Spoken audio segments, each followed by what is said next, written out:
Hola, ¿qué tal? Soy María Isabel Saldaña y los invito a que me acompañen a esta nueva serie de 8 programas, Familias Centenarias, Pilares de la Laguna y de su historia.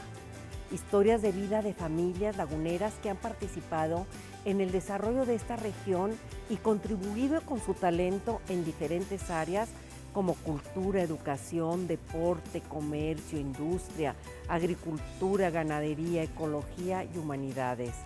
Una muestra representativa de las miles de familias de nuestra querida comarca que han contribuido. Este programa está dedicado a la cultura y al deporte. Personajes que con su talento han apoyado a este engrandecimiento. Bienvenidos. El patrimonio de una región se conforma con arquitectura, monumentos y esculturas, sus archivos, fotografías, documentos, planos, mapas.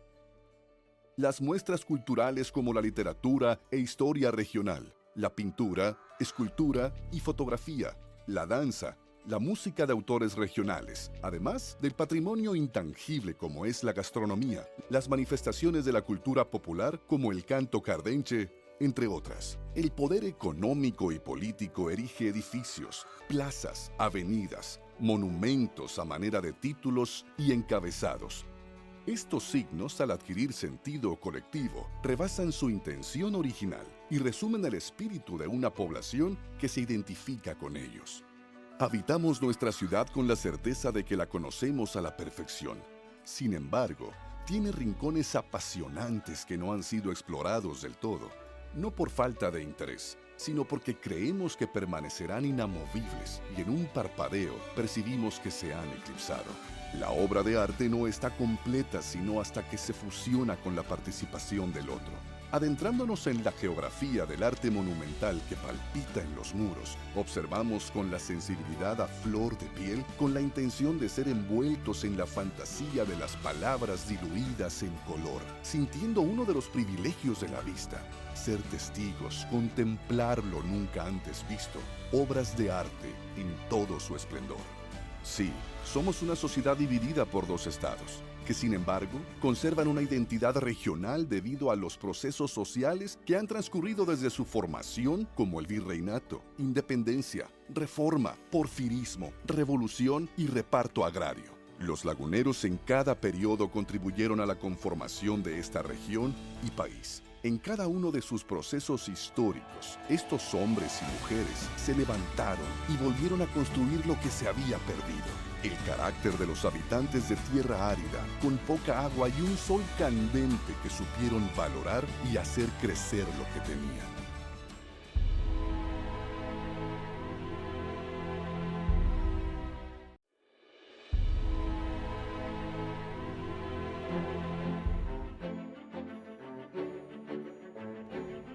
Muchas gracias por seguir con nosotros. En esta ocasión estamos con el libro de Familias Centenarias, Pilares de la Laguna y de su historia.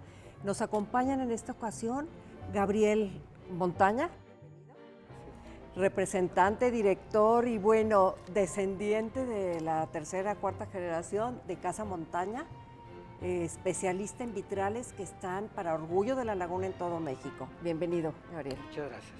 Y también Federico Ramos Salas, amigo, compañero, economista y pintor que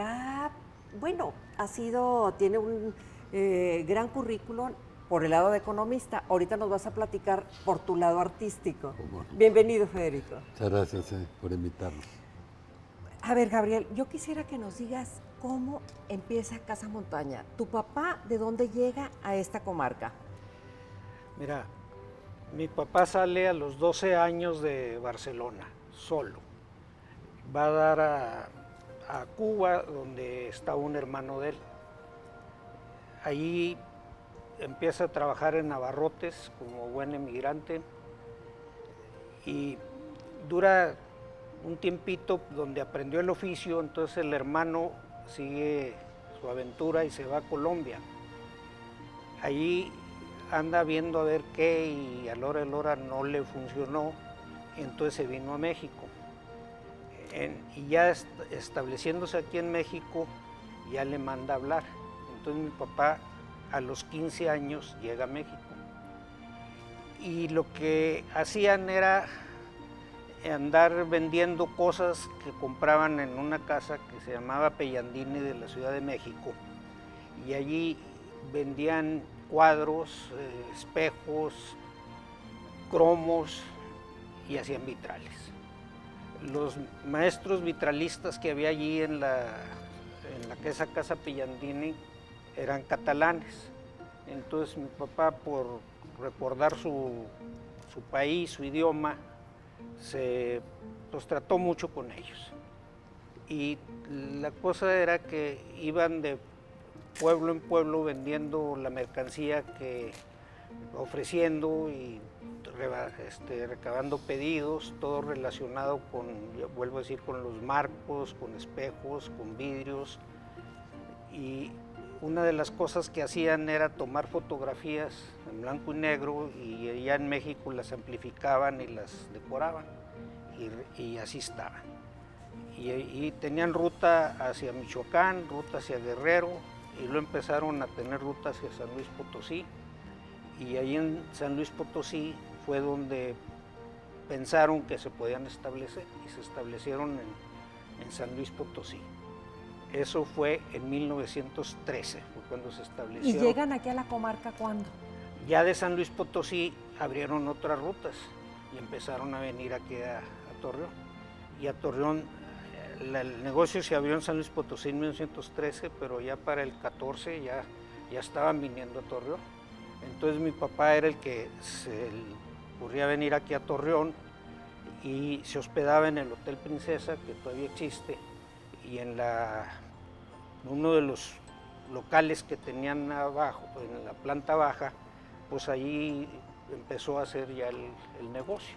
Bueno, a mí me llama mucho la atención que la comarca lagunera también se conoce precisamente por los vitrales de la Casa Montaña. Hace algunos años les hablaron de Bellas Artes para que restauraran los vitrales del castillo de Chapultepec. Sí. Digo, no sé, no es cualquier cosa, es una gran hazaña lo que hicieron, y aparte ustedes también tienen muchísimos vitrales de pintores importantísimos dentro de la historia mexicana de la pintura, ¿verdad? Platícanos de eso. Mira,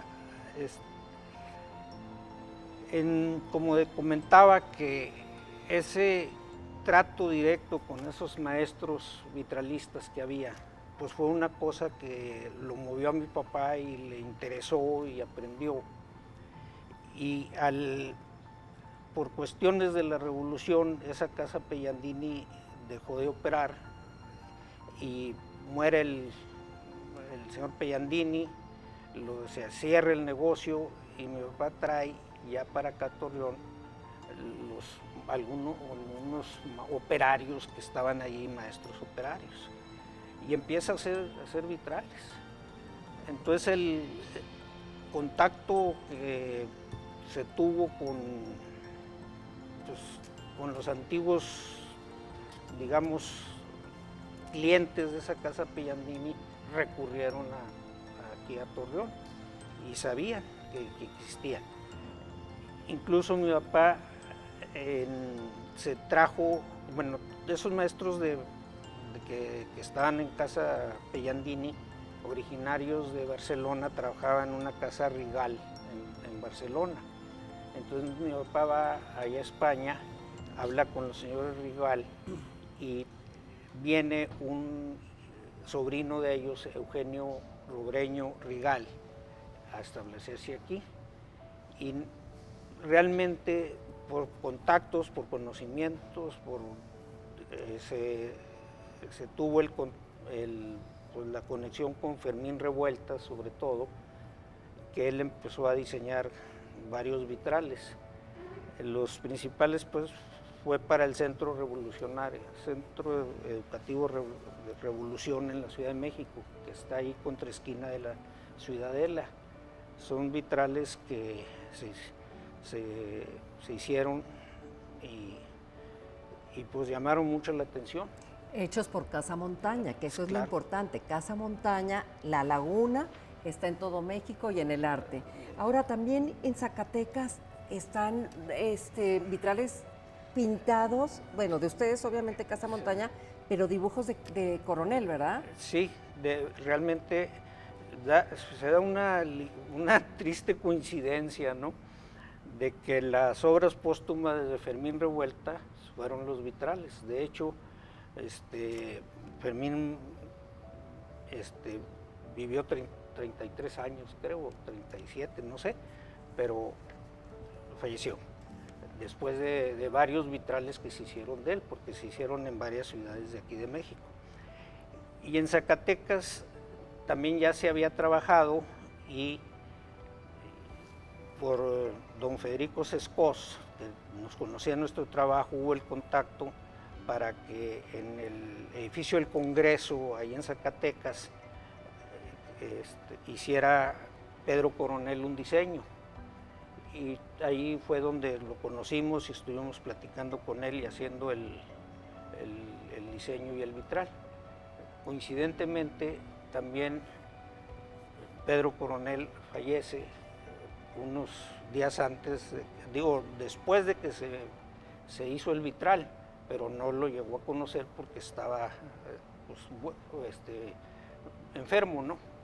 Y la coincidencia es que tanto Silvestre Revueltas como Coronel murieron de lo mismo, tristemente, porque pues, tenían todavía mucho que hacer por ellos. Pero bueno, mira, la verdad es que Casa Montaña yo creo que nos ha dado a conocer, y se conoce no nada más en México, sino en Estados Unidos y hasta en otras partes de Europa. Y yo le quiero preguntar a Federico. Federico, bienvenido. Muchas gracias. Él, que es economista y que fue director de Banamex y Nacional y de Serfín, y ahora está en esa área que es maravillosa, que es la creación artística. Federico, ¿una obra de arte tiene valor? ¿Cuánto vale? ¿Cómo se cotiza? Y esto va porque, por ejemplo, los vitrales de Casa Montaña tienen un valor. Claro. Un valor de trabajo, primero del pintor, el maestro que está haciendo el diseño, que los pintan a mano, que tú también eres pintor. Pues trato de ser. Bueno, ¿te gusta? ¿Cómo te metiste en eso? Y luego nos dices lo de el costo de las obras de arte. Bueno, de la pregunta, me hace una pregunta muy difícil, oye, porque todo esto del arte, en realidad cuánto cuesta una obra es un misterio, porque hay obras que ahora cuestan millones de dólares y cuando fueron pintadas las tiraban a la basura, como fueron las obras de Van Gogh. O hay obras que hay gente que considera que son una porquería, como la obra de Pollock o de William de Kooning, que pues cuando se hicieron en 1940, 50, pues ya costaban varios millones de pesos, y uno las ve y dice, caray, pues hasta yo puedo pintar una obra de estas. Pero en el fondo no es cierto, no es que uno pueda pintar cualquier obra, como alguien pudiera decir, no, pues yo también puedo hacer un vitral. Es cuestión de pegar ahí los... Entonces el arte tiene un valor intrínseco muy peculiar y tiene también un valor de cambio, por hablar de los principios de economía, ¿verdad? Pero depende mucho de las circunstancias. Lo importante es que el artista esté comprometido con lo que hace. Por ejemplo, yo, Casa Montaña, he estado... 80 años, ¿no? Años. No, ciento y pico de años comprometida con lo que hace. Ajá. Entonces podrá tener obras que a lo mejor a mucha gente no le gustan, pero podrá tener otras que sí. Y el valor de hacer lo que uno quiere como creación, pues es lo que le da sentido a todas las bellas artes. Entonces, pues yo he tenido una carrera muy pendular, fíjate, porque de banquero a pintor, imagínate, fui director general de 2 instituciones muy importantes de México y andaba en un mundo así medio, ahora digo que era medio esotérico, pero en realidad... Números, eran los números es más esotérico andar en el mundo de los artistas.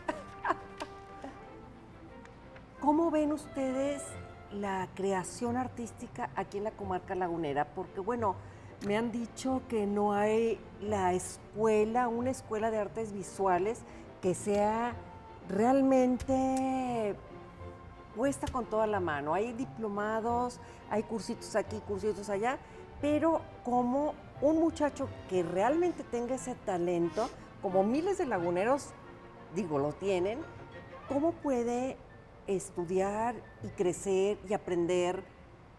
¿Qué es lo que está pasando aquí en la comarca lagunera? Pues mira, ciertamente no tenemos una facultad o una escuela de artes plásticas. Sí la hay en Saltillo, por ejemplo. Y sería bueno que lo hubiera aquí en Torreón, pero yo creo que la creación está por encima de eso. Con todo respeto por la parte académica y la parte conceptual de la formación de un artista, que creo que sí es importante que existan esas escuelas. En México está la Academia de San Carlos y la Esmeralda, y pues ahí han salido grandes pintores que se han formado. Claro. Pero pues aquí también hay grandes maestros que han enseñado a muchas gentes a pintar, o grandes vitralistas que han enseñado a otros a hacer lo que vitrales. tiene Gabriel es toda una escuela, pero sí me refiero porque ahora que sí vino Avelina Lesper con todas las obras de arte que tiene Milenio Visto. Sí, criticó que no haya una escuela de... pero es cierto, o sea, la Universidad de Coahuila tiene en Saltillo la Escuela de Música, tiene artes visuales, tiene historia, filosofía y letras. La Escuela de Artes Plásticas también. Exactamente. Dentro de la Universidad de Coahuila. Entonces, aquí en Torreón nosotros no tenemos nada. O sea, este libro me gusta mucho, en el que ustedes participaron, les doy las gracias, precisamente porque enseña que el lagunero, y es un poco lo que tú vas, el lagunero, a pesar de ha esas salido adelante. ¿No? Ahora, imagínate que teniendo todas estas escuelas, ¿hasta dónde podría llegar? Con educación se puede llegar a muchas cosas, como, y pongo el ejemplo de la Camerata de Coahuila, que son 20 años de estar enseñando a escuchar música, pero no nada más eso, sino que todos esos maestros están dando clases. Y se ha avanzado, ¿verdad? Y han salido ya de aquí muchachitos jóvenes, como este niño Acosta, otro jovencito, no me acuerdo ahorita cómo se llama, pero que ya están dando conciertos en Bellas Artes. Hombre, esos son los logros, como Casa Montaña, que 100 años de estar enseñando, de estar educando. Y yo sí quisiera, y Federico, qué padre que puedes hacer lo que te gusta, que es el pintar, Gabriel, y que tú también, porque tú también estás haciendo lo que te gusta. Tú dejaste todo por hacer esa creación. Y yo los pongo como ejemplos e invito a otros laguneros a seguir en este mundo de las artes y que nos deja una satisfacción maravillosa, me imagino yo. Pues sí, ahora déjame decirte una cosa, el problema de las artes o de las artes plásticas ya nos tenemos que ir. Tiene la bronca de que a veces no es muy rentable, se batalla mucho. Entonces, es lo que tenemos que enseñar, ¿verdad? Muchas gentes que tienen talento se desaniman y entonces acaban haciendo otras cosas. Pero hay que seguir, Federico. Sí, muchísimas gracias. Y me da mucho gusto.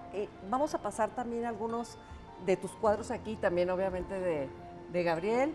Sí, y gracias por estar por nosotros, por participar en este libro que es de todos los laguneros, representantes de aquí de la comarca. Y bueno, pues y muchas seguiremos gracias platicando. por incluir dentro del libro a nuestras familias. Pues al contrario, familias laguneras de siempre, de aquí de toda la vida y de todas las clases sociales y que han hecho mucho por la laguna. Muy amables. Muchas gracias. Gracias.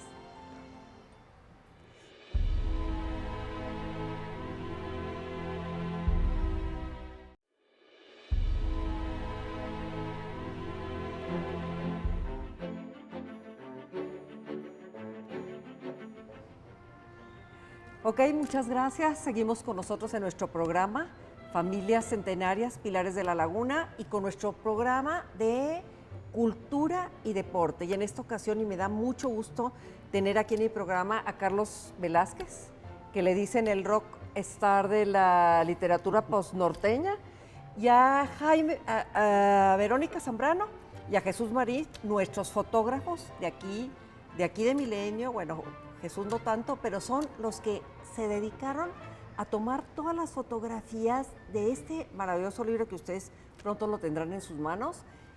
Y de eso vamos a hablar, de lo que es la imagen, pero primero quiero que Carlos me platique cómo fue su mundo. Tú eres lagunero, tu familia es de aquí, has estado toda tu vida aquí. ¿Cómo te inicias en la literatura de aquí en la comarca lagunera? Bueno, desde niño me di cuenta de que el lagunero es proclive a contar historias porque nosotros tenemos un modelo narrativo en la cumbia lagunera, es decir, cuando te subes al camión, cuando prendes el radio, cuando vas a los lonches, cuando vas a la gordita, estás escuchando cumbias.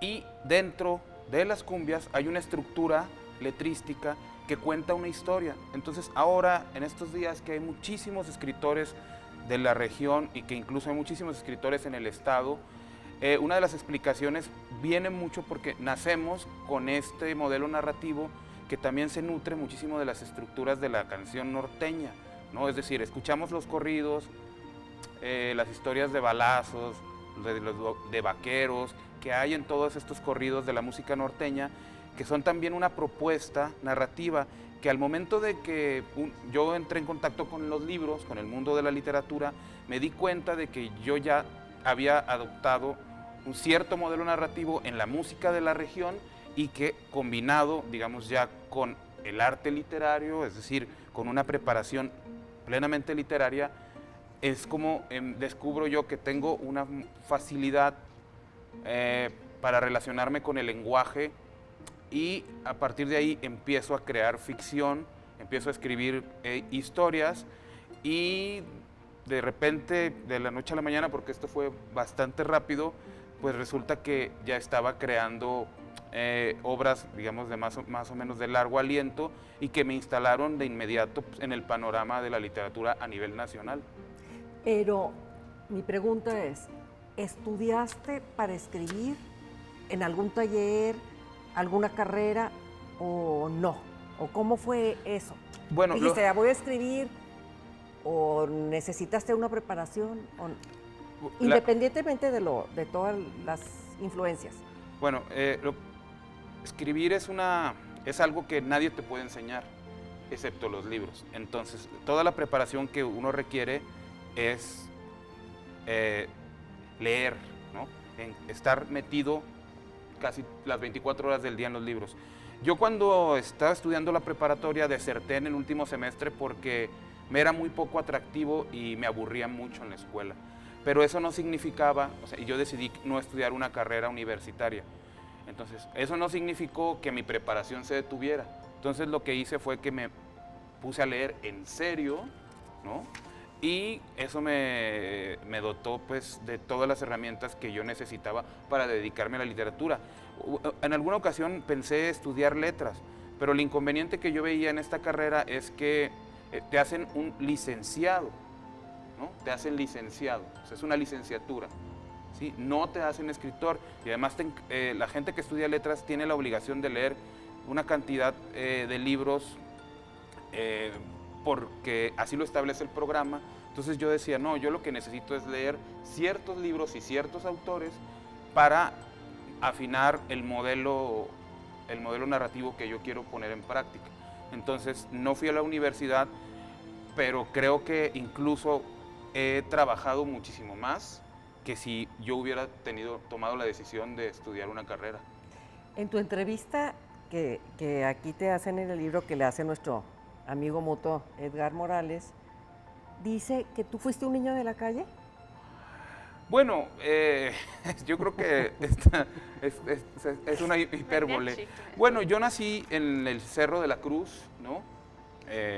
Mi padre se fue de la casa a los 5 años y desde niño me gustó mucho la calle, o sea, a mí sí me gustaba mucho estar en la calle todo el tiempo. Mi abuela tenía un puesto de gorditas en el Mercado Alianza, mi abuelo tenía un puesto de frutas, ellos eran comerciantes, algunos de mis tíos todavía se dedican a lo mismo y pues yo me formé en la calle, es decir, al no tener una figura paterna, al mi mamá tener que trabajar, pues básicamente la obligación de educarme pues recayó en mí mismo y la calle fue una gran maestra.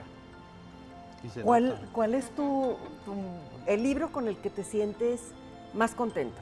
De los que yo he escrito, bueno, de los publicados, porque vienen 2 libros en camino.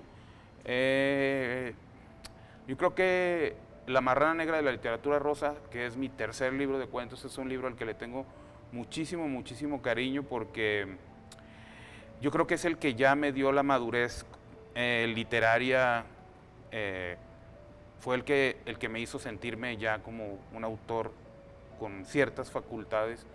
Y pues prácticamente todo lo que escribo tiene la influencia pues, de la región, ¿no? Y ese libro, aunque no hace tanto énfasis como los otros en, digamos, la idiosincrasia lagunera. ¿Cuál es? ¿Cuál es ese idiosincrasia? Pues lo que, bueno, por ejemplo, en El Karma de Vivir al Norte, que es el libro de crónicas que escribí sobre la laguna, ahí yo voy soltando pistas de lo que significa ser lagunero, etcétera. Y todo eso, todo ese universo está contenido en los libros, y en el que menos está presente en apariencias en La Marrana, pero de alguna manera, o sea, sin vivir aquí, pues no lo hubiera podido ver, no pude haberlo escrito si no nazco aquí, porque pues es lo que veo todos los días en la calle, ¿no? Bueno, seguimos ahorita contigo, nada más ahora de la palabra escrita nos vamos a la imagen. Jesús, Vero, pues qué padre que están con nosotros. A ver, primero Vero, y luego ya, porque es mujer. Sí. No. Vero, fueron 100 fotografías que se hicieron de estos 100 personajes representativos de la laguna, porque como lo hemos dicho en todos los programas, hay miles de familias laguneras que han contribuido al desarrollo de esta laguna en todas las áreas. ¿Cómo fue? O sea, ¿qué se necesita para tomar una fotografía de un personaje? ¿Hay el momento, el carácter, algún sentido especial? Eso platícalo, que tú es lo que manejas. Yo creo que principalmente conocer algo del personaje. Nos gustaba quedarnos en las entrevistas porque así más o menos captábamos para dónde era el asunto, a qué se dedicaban, qué hacían. A veces sí había mucho límite de que era nada más en el escritorio, ¿verdad? Pero bueno, a lo mejor atrás estaba una foto de su familia y es donde captabas algo que era para él importante. Más o menos ver el perfil de lo que ellos son, de su esencia, ¿no? Él es muy técnico y yo soy más lo que percibo de la persona, ¿no? Me gusta más dirigir. Y él acata como que más técnicamente esto se vería bien, esto allá. Algunas veces la pose, que estén relajados, Pero sí, yo me acuerdo, Jesús, y ahí fuimos contigo, Carlos. Estábamos en el edificio donde vives, en Metal Laguna, ¿verdad? En el Tubería, Tilsa. en el Tilsa. Y estábamos en su departamento, Jesús llegó y estuvo viendo todo, vio fotografías de todo, y luego Carlos dijo, oye, a mí me gusta quiero una foto, pero quiero que sea en la azotea. Y la foto está padrísima, y yo creo que refleja súper bien a Carlos, su personalidad, pero también ese Torreón que se está perdiendo, que es esos edificios que de alguna manera, bueno, que ahorita están poco a poco volviéndose a recuperar. Pero es esos edificios que son de los 50 más o menos, que se ven los techos al menos, y esa foto está... A ver, platícame de eso. Pues mira, lo padre de esto es que llegamos y es un edificio, como tú dices, antiguo, que ya de por sí es como un poco sui generis llegar a un lugar y entonces tratas de capturar. Claro, vas pensando, dicen, pues Carlos Velázquez, y pues evidentemente piensas en libros, piensas en ese tipo de situaciones y dices, que se vea, y él me dice, no quiero ese cliché. Y entonces, mira, ahí se trata mucho de llegar y tratar, o una de las dificultades que tiene este tipo de fotografía es tratar de llegar y capturar en un momento muy corto de tiempo la esencia de las personas, de los personajes. Entonces, sí nos apoyamos mucho. Por ejemplo, Carlos nos dice, no quiero aquí, me gusta más la azotea, nos salimos, vimos la azotea, vimos qué se veía de fondo, la dificultad de trabajar de repente con la luz disponible, o a veces, generalmente en este proyecto llevamos un flash de apoyo, una luz de apoyo, entonces sí tiene su dificultad el llegar y tener 10, 15 minutos para hacer una foto, para hacer un retrato y tratar de capturar la esencia de las personas. Desde que llegamos, al edificio donde vive Carlos, nos llamó mucho la atención el lugar. Sí, está padrísimo, Muy padre. Está muy padre tu departamento. Su departamento, pues casi no hay nada, o sea, realmente no. ¿Sus no, libros? No hay, sí, bueno, pero no hay muebles, no hay. Entonces, como que todo eso tiene mucho, creo que refleja mucho. En las diferentes fotografías que tratamos de hacer, tratamos de reflejar un poquito en base al entorno del personaje. Entonces, como decía Vero, en muchos lugares fueron empresarios y nos limitaba mucho al escritorio, pero tratamos de que en su escritorio se vieran cosas de lo que eran ellos, constructores, o si por ejemplo, en el caso de Carlos, no quiso libros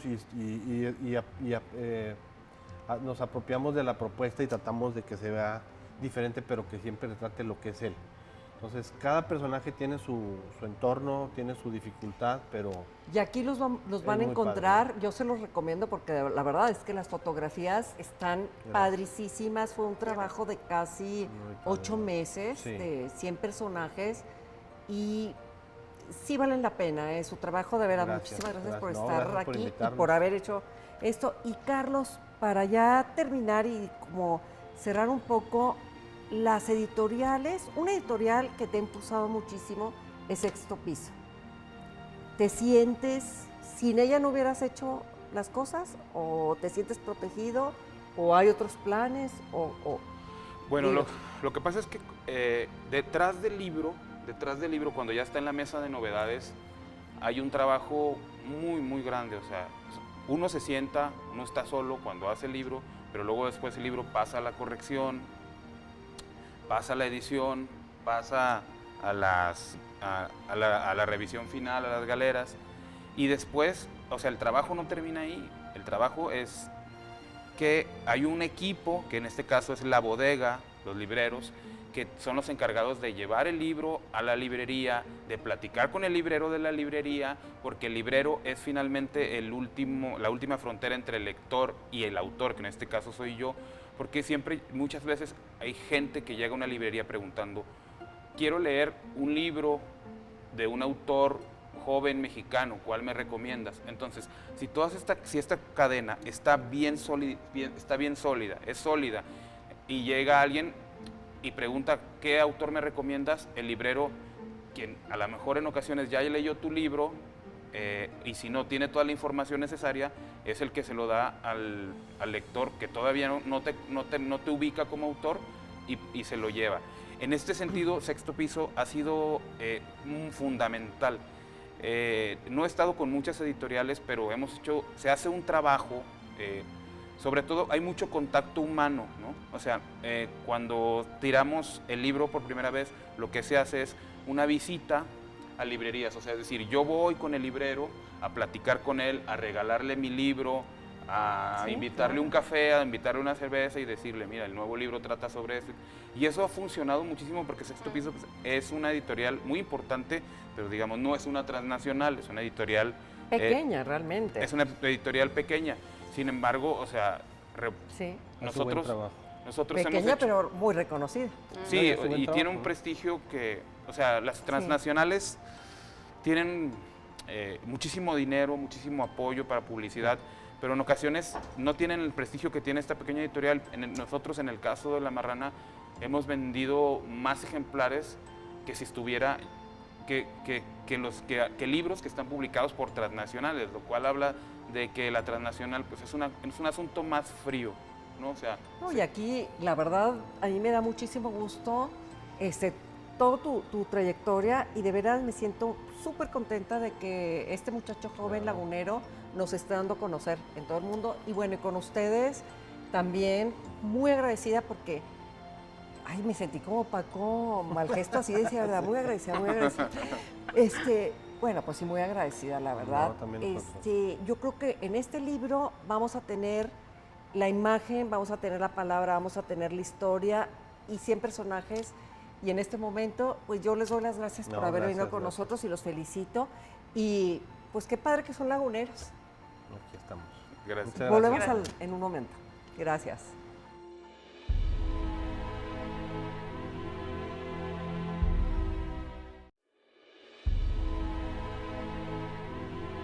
Los laguneros vencieron al desierto, y eso los hizo doblemente resistentes en su nivel de competencia, en el aspecto físico. Habría pocas situaciones que esta nueva comunidad no pudiera vencer, pues el calor, el polvo, el agobiante sol y las altas temperaturas no fueron excusa para que una villa se convirtiera en poco tiempo en ciudad. El aspecto mental también estaría fuertemente sustentado, pues bajo la primicia de haber debatido al feroz desierto, los nacientes laguneros se declararon listos para probarse a sí mismos en el ámbito deportivo. El rodar un balón cada 15 días en el césped del estadio constituye un rito deportivo que mantiene con vida toda una tradición lagunera. Esta fiesta social, que invita gustosamente a que exista la unión entre afición y jugadores que se acercan a vencer al rival y concentrarse en llegar al objetivo único de toda comunidad, gritar con el alma, como si se recitara el más bello de los poemas, la palabra gol. La importancia que tiene el Santos Laguna en la región va más allá de ser simplemente una institución deportiva. La trascendencia del equipo llega hasta las más delicadas fibras que mueven la economía, la política y la cultura de la ciudad. Hacia finales del siglo XIX, la grandeza de Torreón podía dividirse en las vías del tren que unirían Durango con Ciudad Juárez, cuya encrucijada fundamental no solo detonó el auge que todos conocemos, también presentó a los torreonenses con el rey de los deportes, que en la actualidad es una afición que atrae a gran parte de la población lagunera. Teniendo una casa de primera, como lo es el Estadio Revolución, con capacidad para 12,000 personas, y siendo el estadio con terreno más amplio de faul en la Liga Mexicana de Béisbol, Vaqueros Laguna, hoy Vaqueros Unión Laguna, sigue llenando de pasión y orgullo las butacas con todos aquellos aficionados que se mantienen fieles a este gran deporte. A través de los años, la comarca lagunera se ha caracterizado por ser un semillero de grandes pugiles que se han convertido en una realidad en el ring. La región cuenta con un total de 6 campeones mundiales que han llegado a la cima del boxeo, 4 hombres y 2 mujeres, dentro de los que se destacan Jesús Tigre Chong, César La Cobrita Soto, Yasmín La Rusita Rivas, Cristian Mijares, Marco Antonio Veneno Rubio y Julián La Cobrita Luna, que con perseverancia y disciplina han puesto en alto el nombre de la comarca lagunera. El Maratón Internacional Lala es uno de los eventos deportivos que arraiga a más personas en un solo día, así como a más de 50,000 espectadores que con su apoyo hacen de este maratón un evento único, lleno de pasión, sudor y mucha perseverancia para romper su meta personal y hacer de este evento una fiesta lagunera. El deporte se vive en la comarca lagunera, en todos aquellos quienes tienen como propósito diario el practicar una actividad física que les repercuta positivamente en todos los aspectos de su vida. Muchas gracias por seguir con nosotros. Y ahora, bueno, vamos a tener en nuestro programa 2 joyas que son de Gómez Palacio, obviamente laguneros de corazón y que han triunfado a nivel internacional. Y nosotros como laguneros también nos sentimos orgullosos. Bienvenidos, la famosa Rusita, Yasmín. Gracias. Y el Diamante Lagunero, como así les dicen. Y pues bueno, ellos en sus entrevistas que son de veras, y yo se las recomiendo aquí en este libro de familias centenarias, pilares de la laguna y de su historia, ahí se van a plasmar esas historias de vida y que los van a conmover. Y Cristian, voy a empezar por la mujer. Adelante, adelante. Primero, las Mira, damas. Yasmín Rivas, tu historia a mí me conmovió tremendamente, cómo empiezas en ese mundo que uno pensaría que es más para los hombres. ¿Y cómo te ha ido en ese mundo que has triunfado, que es el boxeo? Y como mujer, ¿qué ha sido lo que ha afectado o lo que te ha ayudado? Platícanos esa historia de tu vida. Sí, bueno, al principio sí fue algo difícil, ya que en ese entonces no había mucho boxeo femenil. Yo de ver a mi hermano, quien ahora es mi entrenador, me nació el gusto por el boxeo. Ya le dije a mi familia que yo quería ser boxeadora. A partir de los 8 años fue cuando me gustó y mi familia pues no estaba de acuerdo.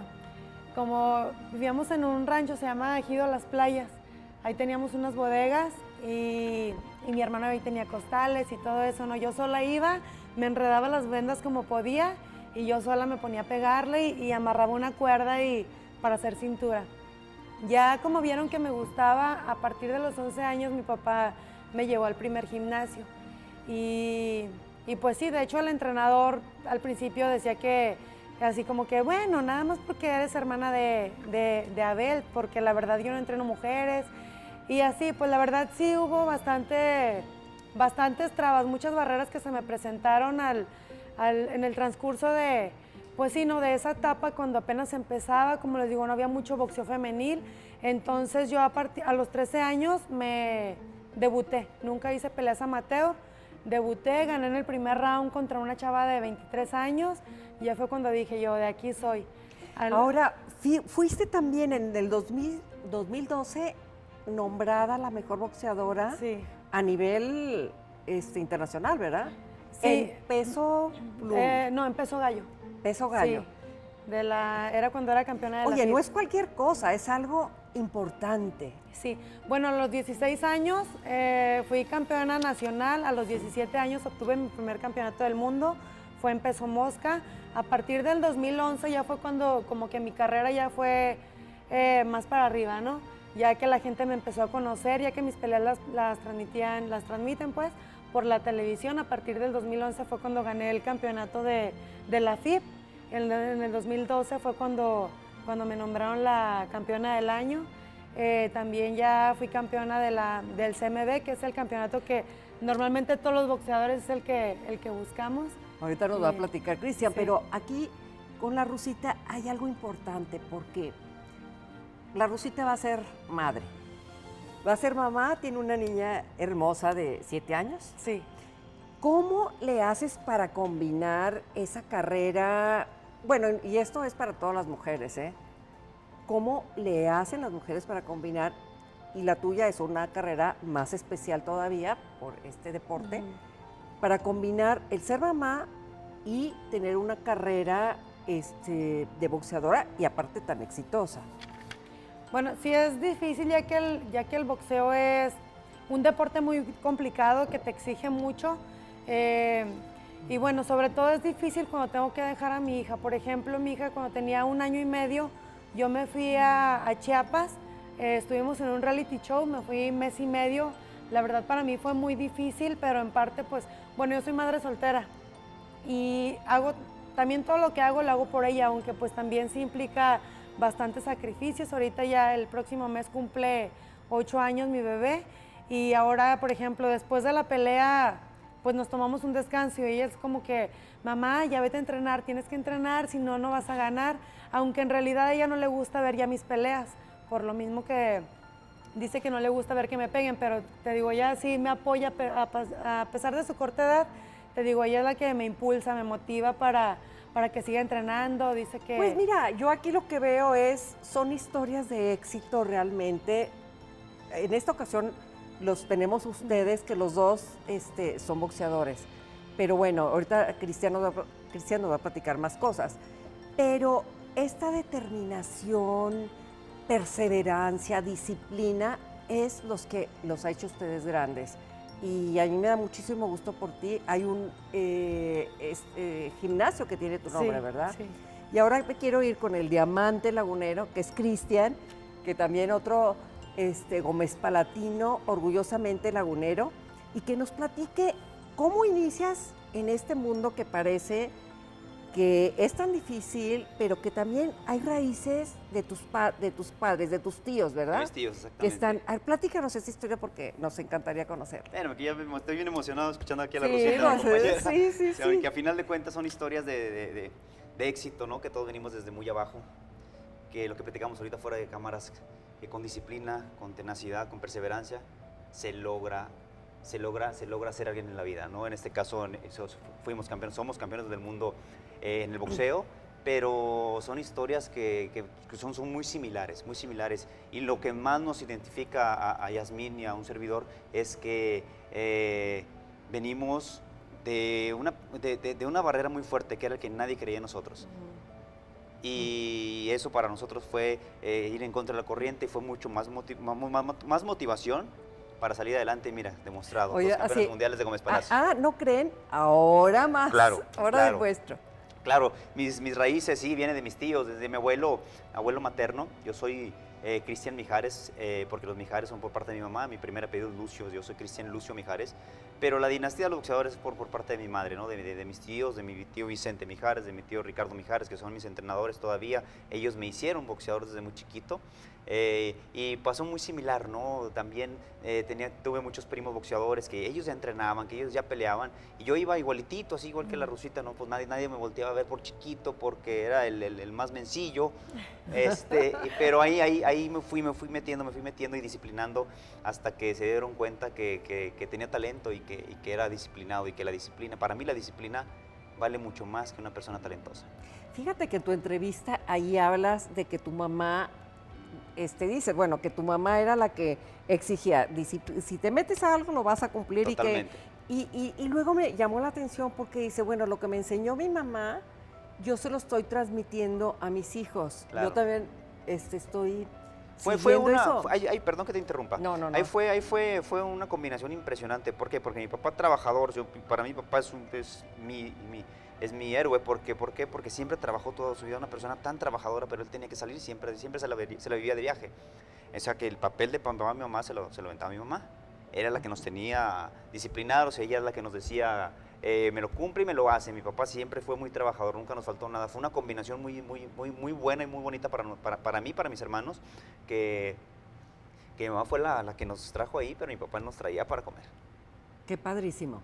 Y bueno, ustedes se convierten igual que otros jóvenes, como ustedes, por ejemplo, Oribe Peralta y esta Viviana Candelas. Candelas, y otros más, muchachos jóvenes que han triunfado en medios que son difíciles. Y ahí sí no es más que, sí, obviamente el talento lagunero que se traduce, pero también es esa familia que los arropó, Totalmente. que los cuidó y que ahorita los sigue cuidando. Porque, por ejemplo, en tu entrevista, Rosita, tú lo dices, o sea, yo puedo hacer y salir a todo eso porque mi hijita está con mi mamá, está con mi hermana y ellas me están apoyando. Esa es esa solidaridad lagunera también, ¿no? De que podemos hacer las cosas si trabajamos en equipo, y la Laguna, que tuvimos esos auges tremendos, podemos volver a que sea igual y a base exactamente de ese trabajo, de esa dedicación. La disciplina, la Y ustedes se perseverancia. convierten de alguna Claro. manera en líderes de opinión y modelo a seguir de muchos jóvenes que pueden hacer lo mismo que ustedes. Claro. Y ¿No? ese mensaje les estamos dando a los jóvenes, tanto Yasmín y un servidor. Vamos a escuelas, estamos con jóvenes que con alto riesgo tanto de drogadicción como de delincuencia, vamos y platicamos con ellos, vamos y les tratamos de dar el mensaje. ¿Cuál es? Es ese, creérsela, ¿no? Créetela, tú créete que eres el mejor del mundo, eso es importantísimo, pero aparte la disciplina, creer en ti, son cosas importantísimas en la vida para lograr hacer alguien. Ahora, el deporte, ¿hay apoyo para el deporte en la comarca Sí hay lagunera? apoyo, claro que hay apoyo. Antes no había apoyo. Cuando inició Yasmín, cuando inició un servidor, no había apoyo. Pero te quiero decir una cosa. No hay que echarle la culpa al que no hay apoyo, que no hay esto. No, son pretextos. Cuando quieres serlo, lo haces. Querer y es mira, poder. ahí está. Sí, está. y luego como de lo que platicamos, siempre hay gente que te va a decir no puedes, pero todo está en ti. O sea, Cristian y yo somos un ejemplo de ello. Hubo mucha gente, como le decía yo a Cristian, hasta de la misma familia que me decía, es que ni para qué lo intentas, vas a hacer el ridículo, no vas a poder. Claro. En cambio, yo creí en mí y por eso estoy donde estoy. Qué bueno, me da muchísimo gusto porque estos ejemplos, estos talentos laguneros y en todas las áreas, porque tenemos grandes médicos, académicos y el talento también se da empresarios, industriales, agricultores, que o yo sea, creo- es todo sí. un tejido. Totalmente. La comarca lagunera es un tejido, ¿no? Totalmente, y lo que dices ahorita, la unión familiar, el crecer unidos es impresionante y te motiva mucho más para ser exitoso en la vida, ¿no? No, hombre, padrísimo y felicidades y Gracias. me da muchísimo gusto, primero, que estén aquí con nosotros. No, hombre, gracias, Segundo, gracias. que están en este libro que es ya, bueno, pues ya se convierte desde ahorita en una referencia obligada de esta historia de la comarca lagunera del siglo XXI, en donde se ven 2, 3 generaciones, para atrás y para adelante. Claro. Mil gracias por No, estar hombre, aquí. no, ¿eh? gracias a Muy ti amables. por tomarnos en cuenta y hacernos estas bonitas entrevistas. Al contrario. Sí, muchísimas Bienvenidos. gracias por la invitación y muchas Gracias. gracias.